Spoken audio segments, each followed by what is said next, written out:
Hello, everyone, and welcome to another edition of The Danny Show. I'm your host, Daniel Cody, giving you commentary and reviews on all things wrestling. So, apparently, the Jay and LA Knight issue has gotten even more interesting, but let's talk about some interesting things that happened tonight. During Roxanne versus Lyra Valkyria's match, we got the return of the one, the only Bayley. Bayley is having multiple personality disorder, from what I understand, because tonight she came out as a baby face and she looked overcrazed like the overcrazed version of her babyface safe self. But when Lyra Valkyria went to thank her, we saw the Bayley of 2020. So it seems to me, and it gives me the impression that we're having schizophrenia, and Bayley is doing, if you will, multiple personalities. Not that I'm dissing anyone or picking on anyone who has that issue. I'm not doing that at all. I'm just saying where WWE, I believe, is going. We opened up the show with an invisible guy in red named John Cena, who's not too far from his home, Springfield, Massachusetts. We had John Cena open up the show and talk about Brock Lesnar, and I must say this. John Cena's jorts is bigger than Brock Lesnar's pants, obviously, because if you saw Friday and I saw the highlights, you know Brock Lesnar ripped his pants during the F5, and that's not the first time Brock Lesnar has ripped his pants, because he ripped his pants at SummerSlam 2023 in a match against Cody Rhodes. And I will say, John Cena did mention that Brock Lesnar is controversial and in some ways invisible. If Brock Lesnar is in any way guilty of the things he was accused of as far as the scandal with Vince McMahon is concerned, then John Cena getting F5'd while Brock Lesnar's pants rip open is God's karma for everything he did, if he did it. So I thought, by the way, that was hilarious. Speaking of hilarious, I also thought it was very funny how Bayley had been running around hugging everybody at the beginning of at the early part of the show. I wanted to get that out of the way real quick. Speaking of other women's action, we have Asuka having her, well, I'll say it like this. Asuka is surely going heel. We have Stephanie Vaquer versus Kairi Sane, because thanks to Asuka, Kairi Sane is in action, as Asuka was posing backstage. No, Kairi was posing.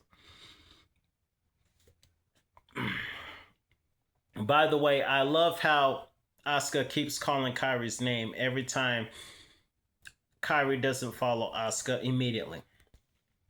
Backstage, we also saw Rhea Ripley and Stephanie Vaquer. I have to say this. Two things. I thought something was buzzing flying. I am looking forward to Stephanie Vaquer versus Io Sky at WrestlePalooza. It is always entertaining to watch Stephanie Vaquer in action. Booker T had to have, I'll say it like this in humor. Booker's T was five times bigger tonight, as he was very happy, I'm sure, to see Stephanie Vaquer do what this move is called the Devil's Kiss, wherever Booker T is watching from. And he is going to be extra aroused tomorrow as Stephanie Vaquer makes an appearance on NXT. I do not know who to predict will win the Women's World Championship between Io and Stephanie Vaquer, but I know this is going to finish what we started on the Monday after WrestleMania in Las Vegas, and I'm looking forward to seeing what happens. I also would love to see Stephanie Vaquer and Rhea Ripley both as tag team partners as well as tag wrestling opponents. I think that is going to make a lot of magic, in my personal opinion. And of course, AJ Styles is dealing with all these legions of luchadors looking like Ludwig Kaiser. Next thing you know, we're going to find out this is the American version of Imperium. And where is Gunter, by the way? We saw there are two AJs on Raw now, so I have to remember that. we have AJ Lee standing face to face alongside CM Punk, the visionary couple, as I'll call them, Seth and Becky.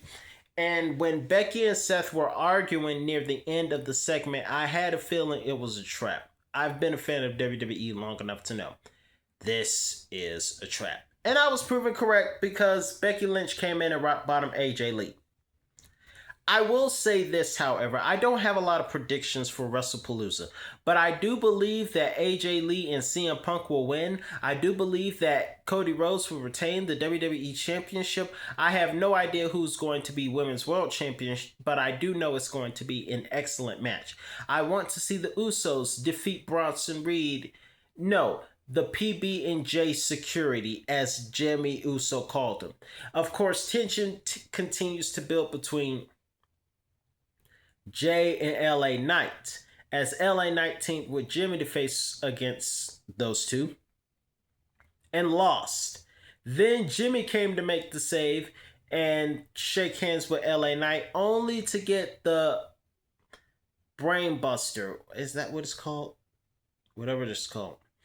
Whatever LA's move is called, that's what he got. So this is not over. They started off fighting. Now they're going to continue fighting. So I'm really looking forward to seeing how that turns out. I still want to see the Usos win this Saturday or Sunday, whenever Palooza is. In the meantime, let me know your thoughts in the comments below. I'm your host, Dan Cody. That's all the time I have for you today, and I will be back with another review on all things wrestling. Let me know your predictions on WrestlePalooza this Saturday. Until next time, have a great week, everyone, and I will see you later.